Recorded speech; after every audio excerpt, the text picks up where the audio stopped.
Buenos días y bienvenidos a mundodesconocido.es. Hay misterios que parece que no lo son, pero realmente son un profundo enigma. En este caso os voy a hablar de un tipo llamado John Nash. Aquí le tenéis. Usted posiblemente diga, bueno, ¿este señor quién es? Seguro que sabe quién es. Es posible que haya visto la película Una mente maravillosa, que se grabó hace ya muchos años y que relataba, bueno, pues la vida de este matemático llamado John Nash. En ella, que recibió varios Oscars, bueno, pues se cuenta con más o menos acierto todo lo que él vivió, y parece ser que lo que aquí nos trae fue concretamente la parte final de su vida, que no contempla la película y que recoge un enigma del que os voy a hablar yo en estos momentos. Lo primero que tenemos que hacer es un poco entender de dónde viene este personaje, qué es lo que le ocurría. Vamos a ir a ello. Esta es la página web de John Nash, la página web, la Wikipedia.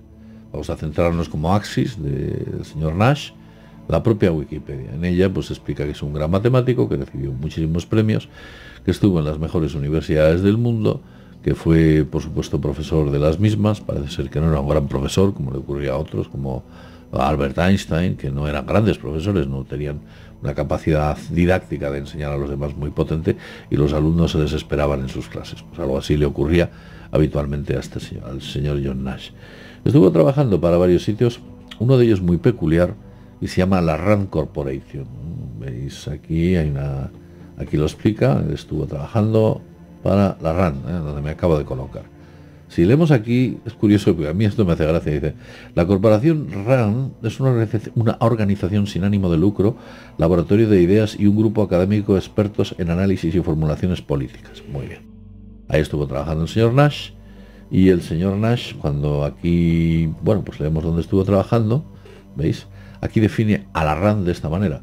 Comenzó a trabajar para la RAND, vamos a ponernos ahí. Comenzó a trabajar para la RAND, una institución de la Fuerza Aérea de los Estados Unidos dedicada a la investigación estratégica. Es la definición que se da en un sitio y la definición que se da a otro. Nada tiene que ver. Pero bueno, independientemente de esto, he dicho que este hombre tenía un gran problema, una enfermedad mental. Algunos hablaban de paranoia, otros hablaban de esquizofrenia, otros hablaban de paranoia esquizofrénica. En la película se explica cómo tenía alucinaciones, creía que hablaba con otras personas, que presuntamente solamente él veía, etcétera. Y ahora os voy a explicar algo curioso sobre esta cuestión. Como ya he dicho, veis, aquí habla de A Beautiful Mind, una mente maravillosa. Es el momento final de sus días en el que, digamos, nos vamos a centrar. Y os voy a explicar por qué, veréis. Concretamente, John Nash recibe un premio de la ciudad de Oslo, Noruega. Es un premio de una banca importante que hay allí, debido a sus, bueno, pues sabéis que Nash incluso recibió el premio Nobel, debido a sus avances, estudios y trabajos sobre teorías económicas absolutamente revolucionarias, muy revolucionarias. Pero John Nash, cuando llega al aeropuerto, destino a su casa, coge un taxi y iba junto a su mujer curiosamente o casualmente, o vaya usted a saber por qué, era una importante matemática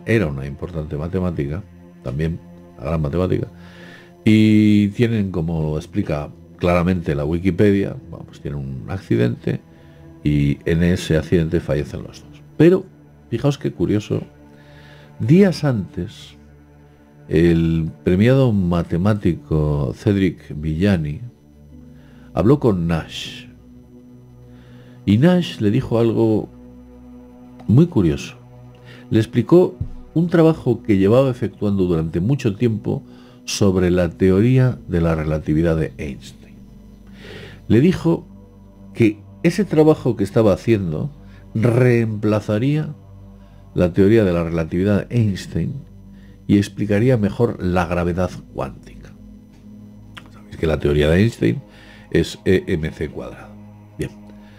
Entonces ya es curioso de que el gran descubrimiento de Nash no haya podido salir a la luz precisamente por ese incidente que tuvo, que terminó con el propio Nash.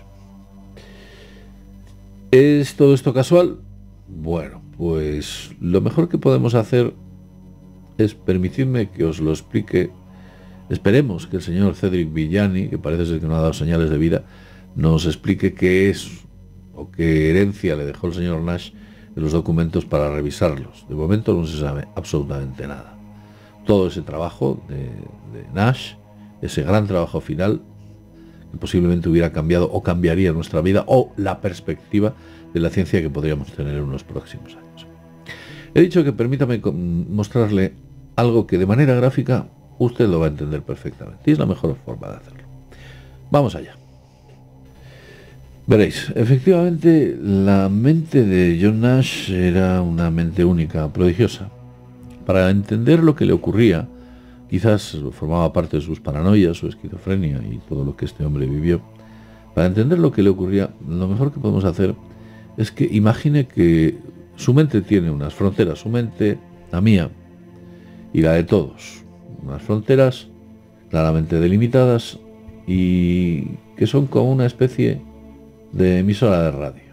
Una emisora de radio que concretamente el dial de la FM llega desde 87,5 megahercios hasta hasta 108 megahercios. Usted, a lo largo de su vida, digamos que la FM, la frecuencia modulada, solo la va a escuchar entre este rango y este otro rango. Muy bien, ahora puede que venga y diga, hay países donde se escucha un poco más. Bueno, vale, vamos a centrarnos ahí. Entre eso y para usted no existe nada más allá, ni por abajo ni por arriba. Su mente funciona desde esa frontera, la frontera A, a la frontera B. Vamos a poner aquí la frontera A y aquí vamos a poner la frontera B. Entre A y B es donde usted se mueve. Pero, por alguna circunstancia, el señor Nash tenía la capacidad de llegar un poquito más lejos, tanto en la frontera A como en la frontera B. Tal vez el señor Nash era capaz incluso de llegar a 86 megahercios y en esta parte el señor Nash era capaz de llegar, bueno, pues como a 109 megahercios. No tiene por qué ser una escandalosa cifra. Podemos pensar que este hombre tenía a su favor un límite mayor inferior y un límite superior.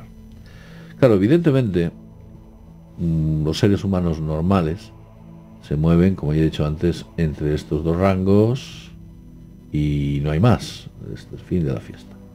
No hay más rangos. Desde aquí hasta aquí.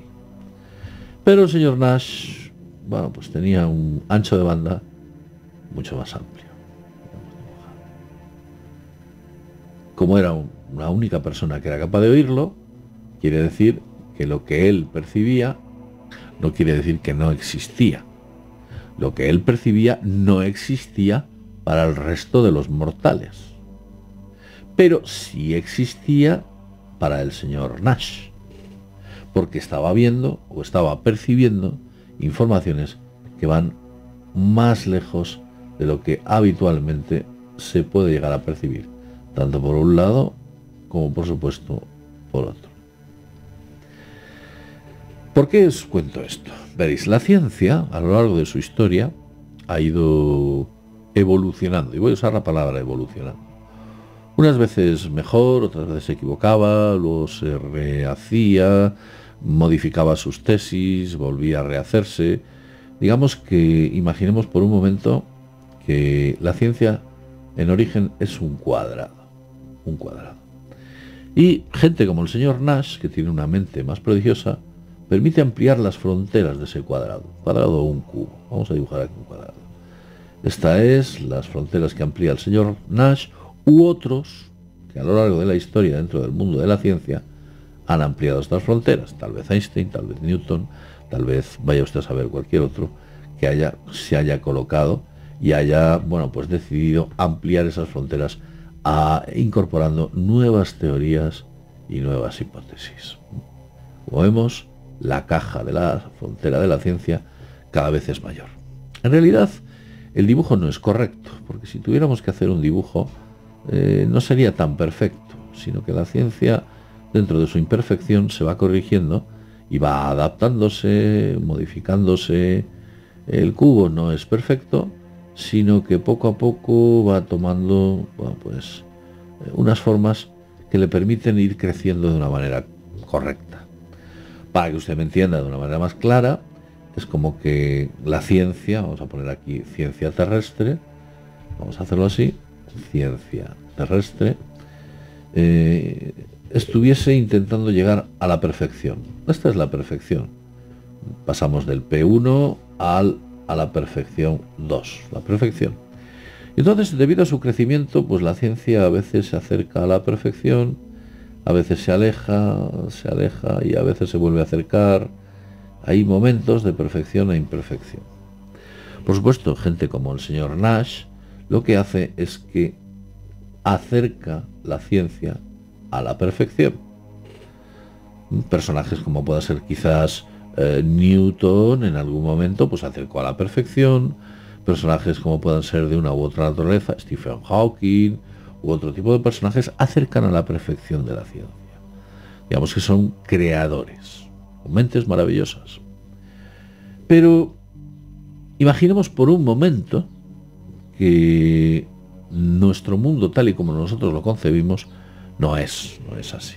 El mundo es distinto, un mundo muy distinto, y estamos bajo el control de entes, entidades, que quizás están mucho más allá del propio ser humano, entidades metahumanas. Pueden venir de diversos sitios, fuera de este mundo, dentro de este mundo, otras dimensiones.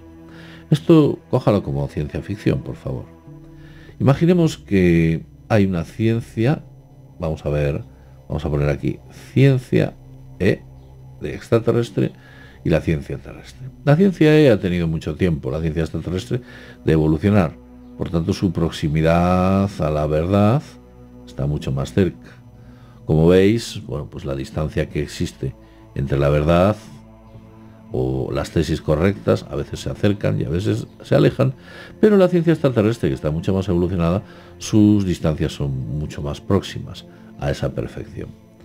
Si este tipo de entidades no quisiese o estuviese intentando tenernos bajo control, haría todo lo posible para que esta ciencia T se alejase de las tesis correctas. Digamos que la brecha entre lo que la ciencia descubre y lo que realmente debe ser se agranda. Efectivamente, tipos como John Nash, que deciden corregir la teoría de la relatividad, ni más ni menos, que es E, vamos a hacerlo bien, E es igual, energía es igual a masa por velocidad luz al cuadrado, famosa teoría de Albert Einstein. Supongamos que John Nash hace una corrección que nosotros desconocemos, no la conocemos. Esta corrección lo que permite, por supuesto, es una mejora o cercanía de las tesis científicas terrestres a lo que es o representa la verdad, en contraposición a los intereses de esta parte que aquí trato de explicar. Y llegados a este punto usted dirá, bueno, ¿y esto a qué viene? Ese extraño accidente que tuvo el señor John Nash en un taxista de manera incomprensible, decidió dar un volantazo, adelantar a otro coche, ponerse en otro carril, chocar contra una barandilla y que, bueno, pues en el cual resultó ileso el taxista, pero malogrados los dos, la familia Nash, tanto el padre, el señor Nash, como su mujer. Me pareció muy extraño, me recordó a otros sucesos similares que han ocurrido, como por ejemplo a John Mack, aquella persona que investigaba las abducciones y que recibió el premio Pulitzer, ni más ni menos, John Mack, y que también tuvo un final parecido, distinto. Pero también hubo este tipo de cosas. Y he leído una larga lista de personajes que han tenido ese final parecido. Personajes que hubieran podido cambiar la historia y al final no la cambiaron, o que hubieran podido mejorar ciertos aspectos. Además, John Nash estaba trabajando en algo bastante curioso. Él durante toda su vida intentó descubrir patrones existentes dentro de la naturaleza, como que todo lo que nos rodea formara parte de una serie de ecuaciones matemáticas. Incluso él se fijaba hasta en el vuelo de las palomas intentando encontrar esos patrones, ¿no? Él, por ejemplo, veía pues una serie de pájaros y pensaba que esos pájaros, la organización de los mismos dentro de su vuelo, pues obedecía a una serie de patrones preexistentes, matemáticos, que incitaba a que cada uno de estos pájaros estuviese donde estaba, como una especie de Matrix. Fíjese usted, estaba investigando la Matrix desde su aspecto numérico. Claro, este tipo de cuestiones e investigaciones complejas, abstractas, matemáticas no lineales, puede que entreguen una información que, como he dicho antes, a esta parte de aquí no le interese. Esto no lo quiere en absoluto.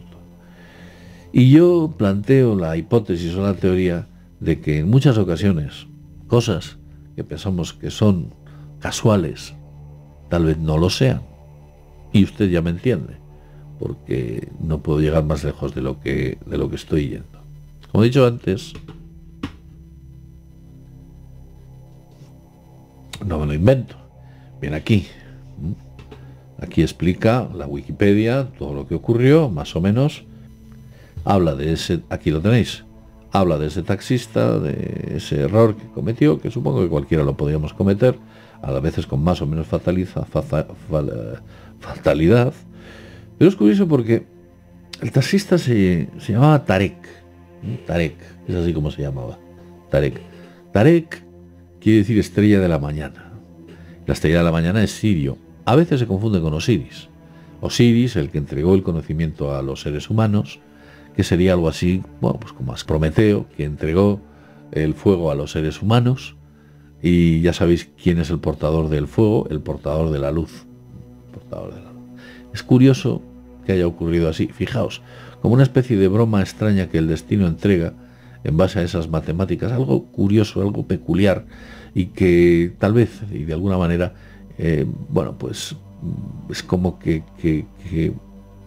no sé, permítame explicar esto, es como que nuestra realidad o la realidad que vivimos es mucho más compleja y mucho más identificable cuando observamos las casualidades desde otra óptica que cuando observamos los hechos como meros acontecimientos parecidos a dados que se tiran al azar. John Nash, una mente maravillosa, un hombre que pudo haber cambiado el mundo y que parece ser que algo impidió que el mundo fuese cambiado nuevamente por esta mente maravillosa que fue el señor Nash, que sencillamente lo que hacía era capaz de ver más allá de lo que el resto de los mortales vemos y cuyo dial de radio era mucho más amplio que el nuestro. Un homenaje a este hombre y esperemos que en un futuro tengamos a nuevos John Nash que nos permitan tener, bueno, pues o disfrutar de un mundo mucho mejor al que vivimos. Vivimos en un mundo muy complejo. Bien, lo vamos a dejar en este punto. Recordaos, os podéis inscribir, haceros miembros, uníos al canal de Mundo Desconocido. Con ellos hemos hablado de John Nash hace tiempo, no demasiado, haciendo unas breves explicaciones, no tan extensas como las que yo he hecho hoy con todos. Y bueno, pues en esta pequeña comunidad del misterio, pues podemos crecer y, por supuesto, aportar nuestras ideas, hipótesis, estudios, trabajos, y a veces nos acertaremos y a veces nos equivocaremos. Por supuesto, eso siempre es así. No tenemos un crecimiento lineal, sino que tenemos un crecimiento, por supuesto, aserrado, como supongo que en todos los aspectos de la vida sucede. Lo dejo en este punto, sin más, desde mundodesconocido.es. Nos vemos en el próximo vídeo programa. Hasta pronto.